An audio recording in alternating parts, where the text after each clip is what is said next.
eternal, yet ever new. His advent and His proximity,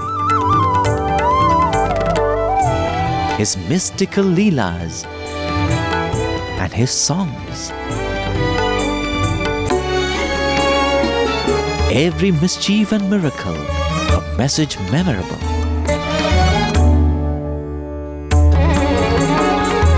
Every pain and travail a precept enacted.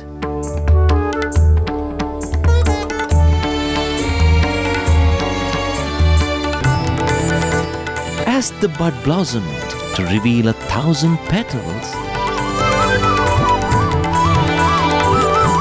it can only be said that the fragrance of the first few years was unique.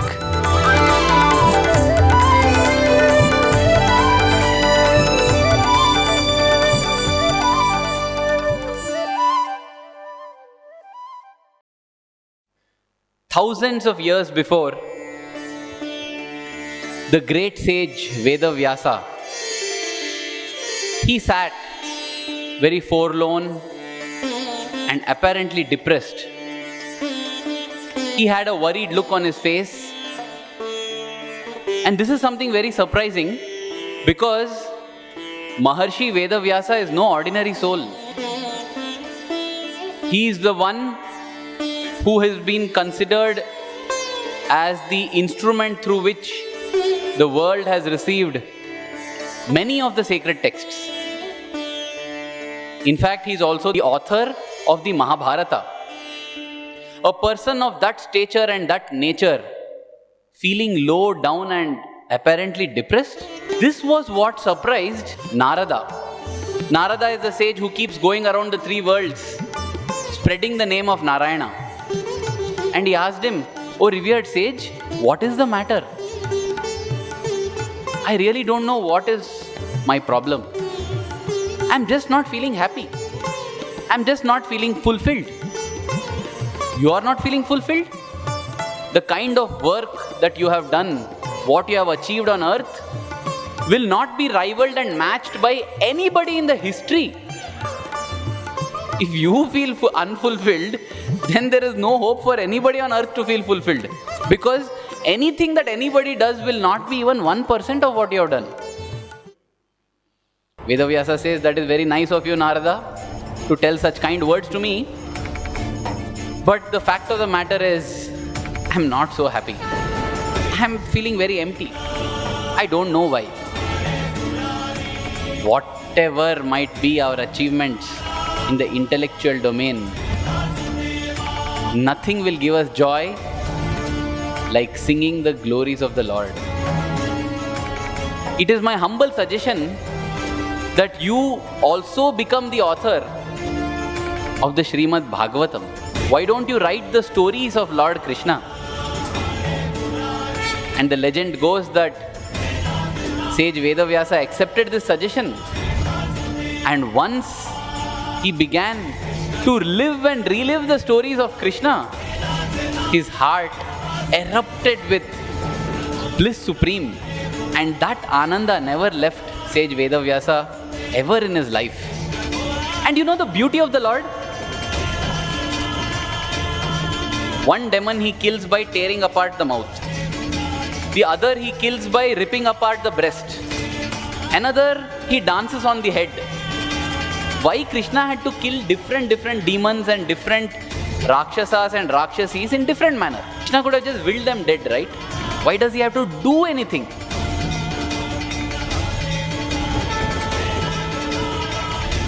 In order to give joy to the devotees who will enjoy each and every aspect, the Lord too puts on the limitations of the human form and gives us variety. Variety is the spice of life. He gives us variety and does the same thing in a million ways. And he does a million things with one act. In Swami's discourses, Swami poses a question. Avatarinchita yanutalo arthamemi. What is the meaning when you say the Lord incarnates in a form?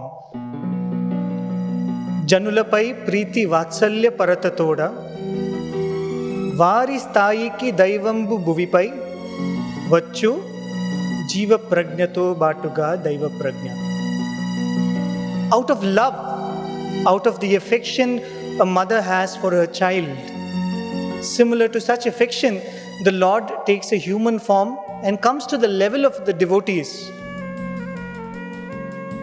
He comes in a form which is a mix of human as well as divine.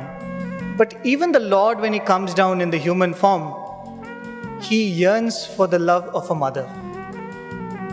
Even though He is the Lord who has come with the love of 1,000 mothers, He too yearns that, will not somebody love me like a mother would love her child? And that feeling was fulfilled by one very divine soul, and that is Mother Subbamma, known to the people of Puttaparthi as Karnam Subbamma. Karnam is supposed to be a title given to a person who is the head of the village. She was the first wife of the Karnam of Puttaparthi.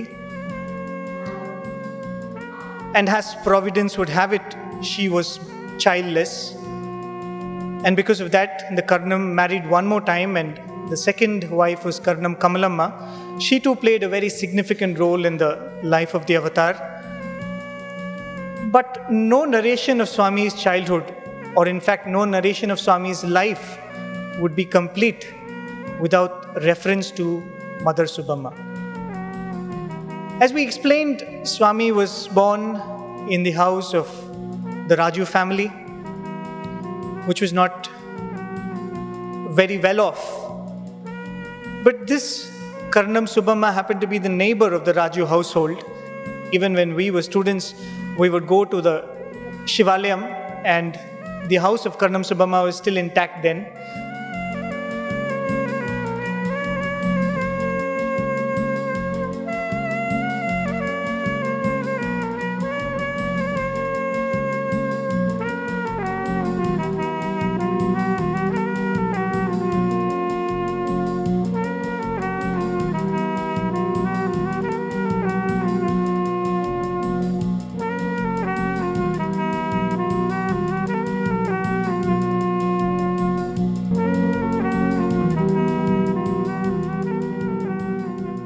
And we could see a window from the Shivalayam, and they would tell us that it was through that window that secretly Karnam Subbamma used to feed little Satyam. But why would she feed Swami secretly? Because Karnam Subbamma was a Brahmin by caste, and Swami was born a Kshatriya, considerably lower in caste. So it was taboo for a Brahmin woman to interact with a Kshatriya even if he was a child. But Mother Subbamma, out of her love for little Satyam, she would cook food, keep it aside, and silently, when nobody was watching, would call Swami and feed him secretly through this very window. And that is how this journey between this Divine Mother and this child started. And many, many times when Swami would speak about Subbamma, Swami would say, Subbamma was to Swami what Yashoda was to Krishna. She did not physically give birth to the avatar, but by all means she played the role of a mother. And that was the fortunate soul that Subbamma was. Many years later, when some of the students came up with a Burrakatha on Mother Ishwaramma, after they performed, Swami asked them, but you did not mention Subbamma. What about Subbamma? So the next time when these people staged the same Burrakatha on Ishwaramma, they included a song on Subbamma. కరణం సుబ్బమ్మా అమ్మా నువ్వు పెట్టని ఆభరణం అమ్మా ధరణిలోన నీకు కరణం సుబ్బమ్మ నగరు భరణంగా ఇచ్చినారు స్వామి ధన్యురాలివమ్మా కరణం సుబ్బమ్మా అమ్మా నువ్వు పెట్టని ఆభరణం అమ్మా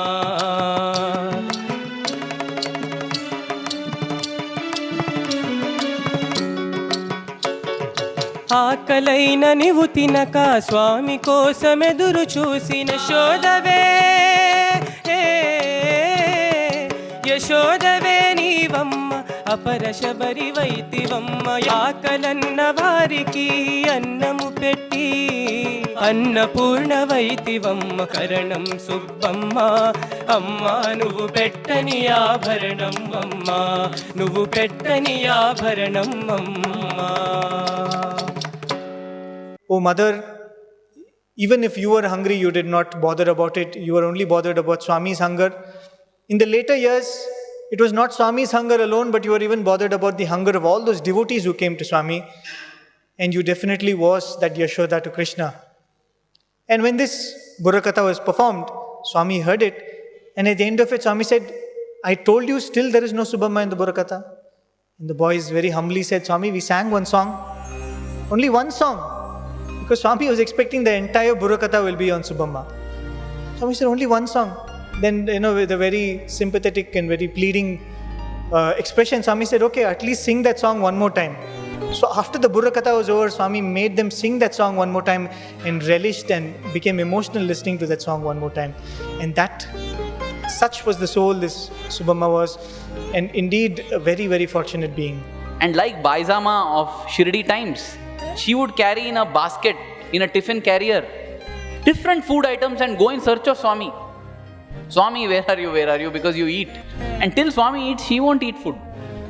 And she would go about like that. And Swami in the discourse mentions how he would actually taunt her.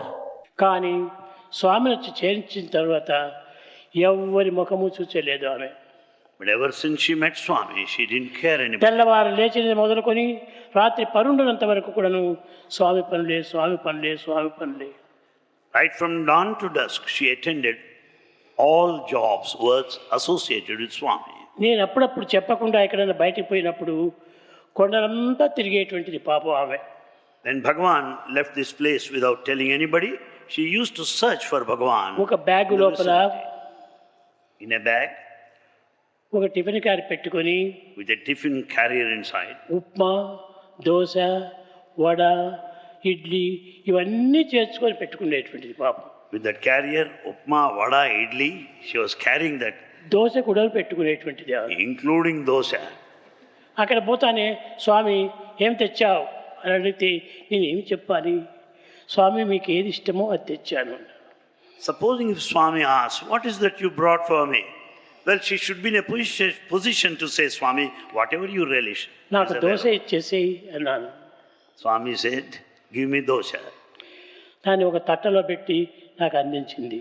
She served it in a plate and gave it to Bhagavan. Subbamma, ఈ దోశ నాకు బాగలేదు.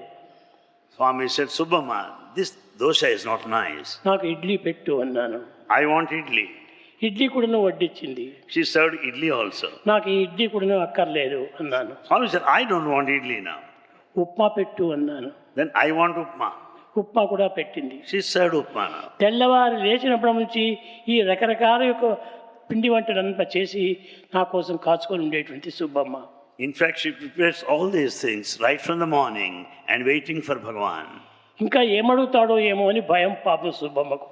Because she was not sure what Swami would ask. Subbamma, నీవేం భయపడనక్కర్లేదు. And Bhagavan said, Subbamma, don't fear. నీ యొక్క భక్తి ప్రపత్తులు భవిష్యత్తులో ఇతరులకు చెప్పాలనే ఉద్దేశంతోనే నేను ఇన్ని ప్రశ్నలు వేశాను. I asked these questions. I have put these questions because in future the world should know your sincerity of devotion. అప్పుడు తర్వాత స్వామి, మీరు తీసుకున్నారు కానీ నాకు కొంచెం వడ్డించండి అనింది పాపం. Bhagavan, you accepted, but kindly serve little to me.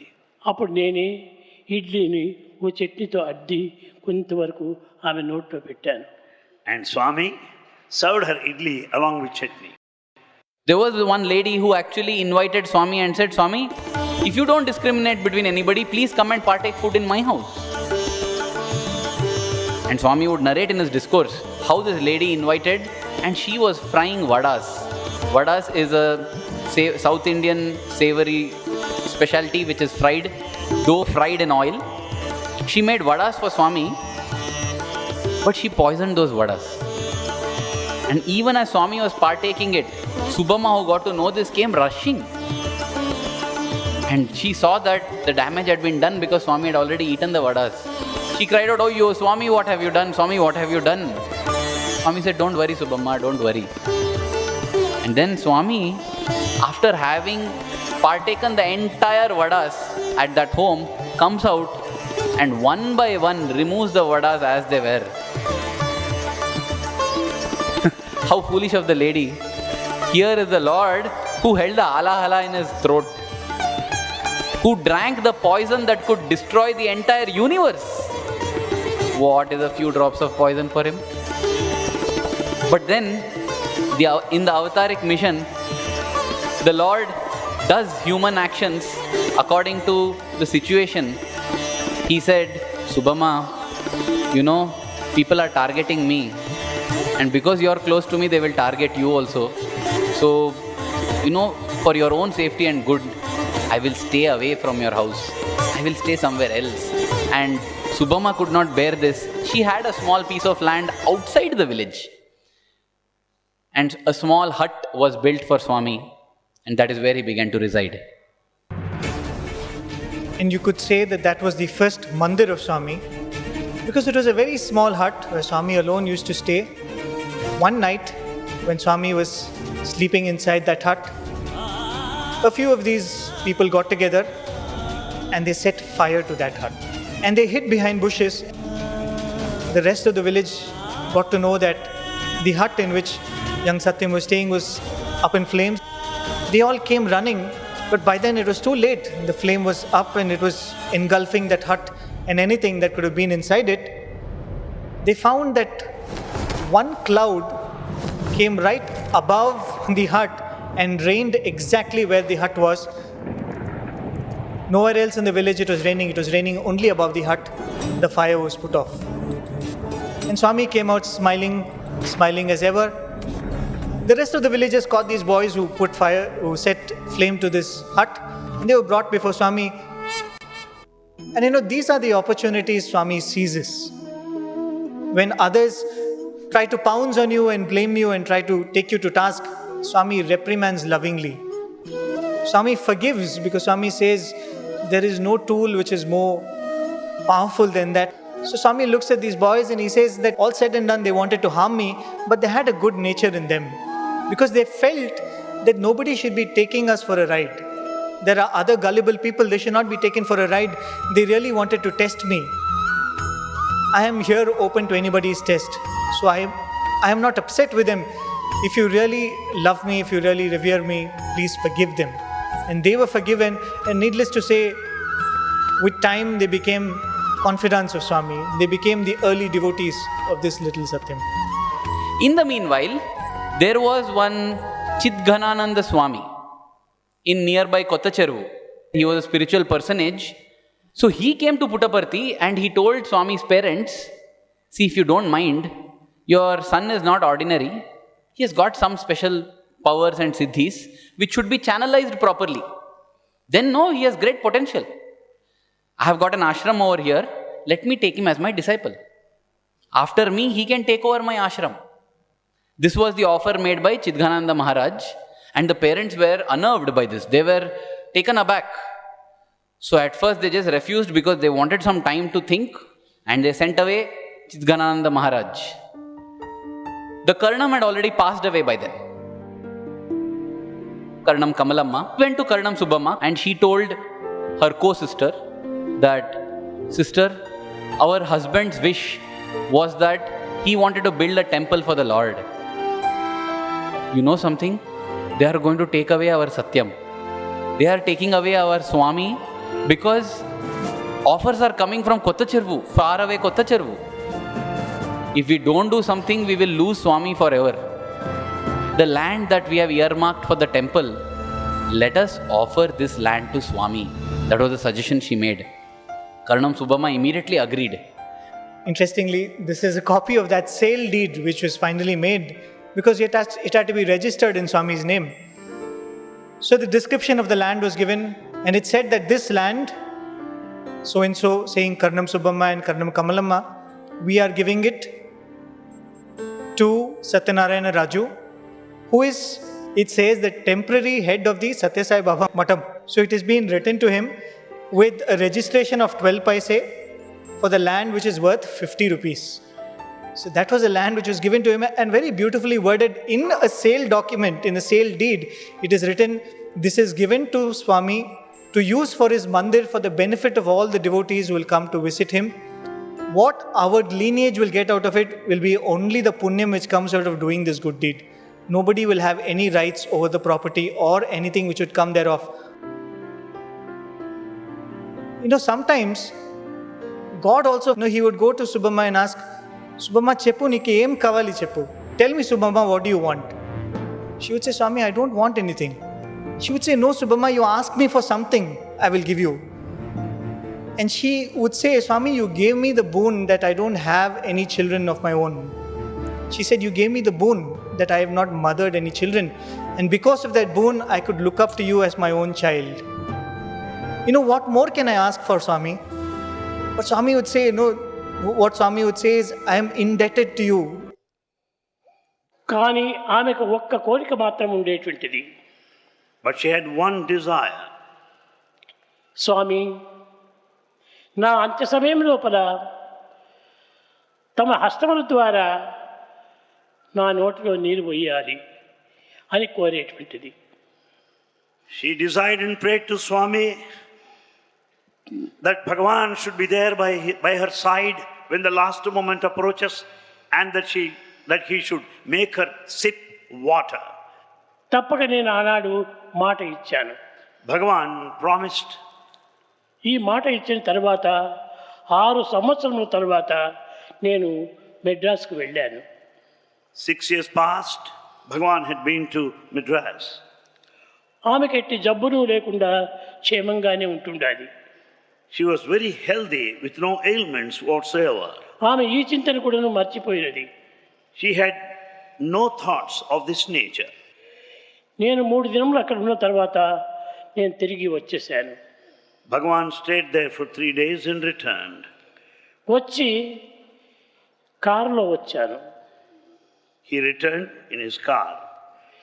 కారులో వచ్చి బుక్కపట్నంలో దిగి నేను అక్కడి నుంచి నేరుగా పుట్టపర్తికి వస్తున్నాను.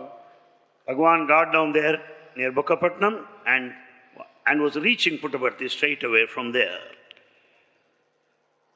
కానీ ఆ రోడ్డు లోపల జనం చాలా చింతగా ఉంటున్నారు. But some people were noticed on the wayside who were feeling very sad. నేను అప్పుడు ఆ రోడ్డు లోపలనే జట్కా బండిలో కూర్చొని వస్తున్నాను. Bhagavan was traveling by Jatka, present in those days, and was reaching Puttaparthi. అప్పుడు కార్లు కూడాను పుట్టపర్తికి వచ్చేటువంటివి కాదు. In those days, even cars didn't have access to this place. అప్పుడు బండిలో వస్తుంటే మాట్లాడుకుంటూ ఆ బండి తోడేటువంటి ఒక వ్యక్తి, స్వామి మీకు తెలియదా అన్నాడు. While Bhagavan was on his way to Puttaparthi, that Jatkawala told Bhagavan, don't you know this? ఏమిటి అని నేను ప్రశ్నించాను. Swami asked, what is it? కరణమ Subbamma రాత్రి దేహాన్ని వదిలింది. And he said, Karanam Subbamma breathed her last night. ఆమె ప్రాణము పోయేంత వరకు కూడాను సాయిరామ్ సాయిరామ్ సాయిరామ్ అనేటువంటి నామాన్ని మాత్రం స్మరిస్తూ ఉంది. She went on chanting Bhagavan's name till the last breath. కట్టగడపటికి ఎప్పుడు పోయిందో ఏమో ఎవరికి తెలియదు. But no one ever knew when she actually died. తర్వాత తెల్లవారేటప్పటికి తల్లి, తమ్ముళ్ళు, అన్నలు అందరూ పిలిచి ఈమెను సహగమనం చేయటం కోసమని తీసుకుపోవడానికి సిద్ధం చేశారు. Next morning, however, her sisters and brothers, then kith and kin, arrived there and they were making arrangements for the funeral. ఆనాడు పల్లెలు కనుక అన్ని రెడీమేడ్లో చిక్కేటువంటివి కాదు. In those days, things were not readily available. ఏదో అక్కడ ఇక్కడ కట్టెలు తయారు చేసుకొని కట్టెలు మోసుకుంటూ శ్మశానానికి వెళుతున్నారు. They had to collect firewood from different spots and the body was taken to that funeral place. కానీ సుబ్బమ్మ ఇప్పుడు ఎక్కడున్నది అన్నాను. And Bhagavan asked, where is Subbamma? వారి తల్లిగారింట్లోనే వరండాలో పెట్టారు స్వామి డెడ్ బాడీని అన్నారు. And the answer that man gave was this: the body was there resting at the residence of her mother in the veranda. నేను గట్టిగా నవ్వాను. Swami laughed loudly. నేను ఆమెకి ఇచ్చిన మాటను నేను మరువలేదు, తాను మరువలేదు, కనుక తాను ఇంకా ప్రాణం పోలేదు అని నాలో నేను తలుచుకుంటున్నాను. Swami has not forgotten the promise given to her, and she too also is quite mindful of the promise received from Bhagavan. So it is clear that she has not died. నేను నేరుగా ఆ బండిని సుబ్బమ్మ ఇంటికి తీసుకొని పోయాను. And Swami went straight to the residence of Subbamma. అక్కడ పోయి వరండాలో పోయేటప్పటికి అందరూ ఏడుస్తున్నారు. There, as Swami arrived there, he noticed many people crying. స్వామి కడపటి వరకు తమను తలుచుకుంటూనే వెళ్ళింది సుబ్బమ్మ అన్నారు. They all said in one voice that Subbamma left her body thinking of Swami till the last moment. ఎక్కడ పోయింది అన్నా నేను తెలియనట్టుగా. Swami innocently has put this question: where has she gone? అది ఎక్కడ పోయిందో మాకు తెలీదు, ఆమెలో ప్రాణం లేదు. They said where she has gone we do not know, but she is not alive. Doctors అందరూ చూచారు. Doctors examined. ఆనాడు బ్రాహ్మణులు కనుక వాడు ఎవరిని దగ్గర చేర్చలేదు. Brahmins in those days didn't allow anybody to come close to them. ఒళ్ళంతా చీమలు పట్టినాయి. And the body is full of ants all around. కప్పినటువంటి ఒక దుప్పటి తీసి పారవేశాను. And the blanket covering the body was removed. ఒళ్ళంతా చీమలు. And the body is full of ants all around. అప్పుడు నేను దగ్గరికి వెళ్ళి సుబ్బమ్మ సుబ్బమ్మ అని పిలిచాను. Bhagavan went close to the body and said, Subbamma, Subbamma.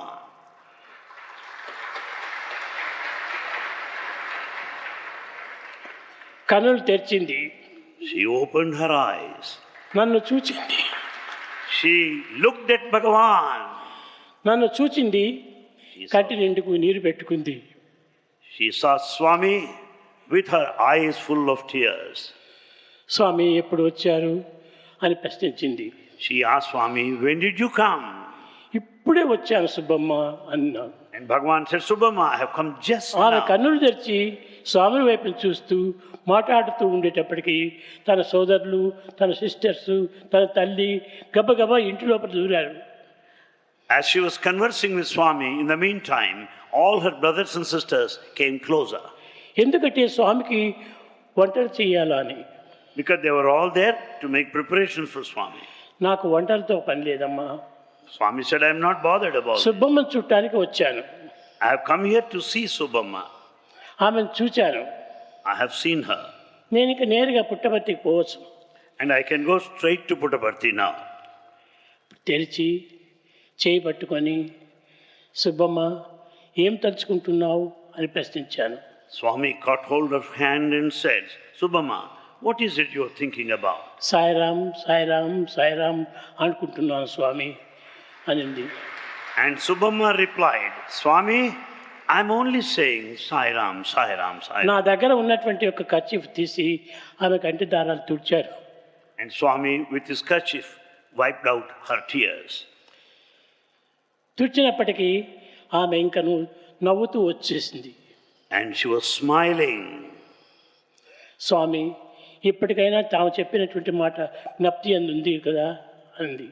Bhagavan, you still remember the promise you made to me? ఆమె చేయి తీసి నా చేయి పట్టుకుంది. And then she caught hold of Swami's hand. స్వామి ఎంతటి మరుపు లేదు మీకు, ఈ ఎరుకంతా కూడాను మీకు ఎక్కడి నుంచి వచ్చింది? Swami, you never forget. How is that you have got that remembrance? చెప్పిన మాట తప్పేటువంటి వాడు కాదు సత్యసాయి.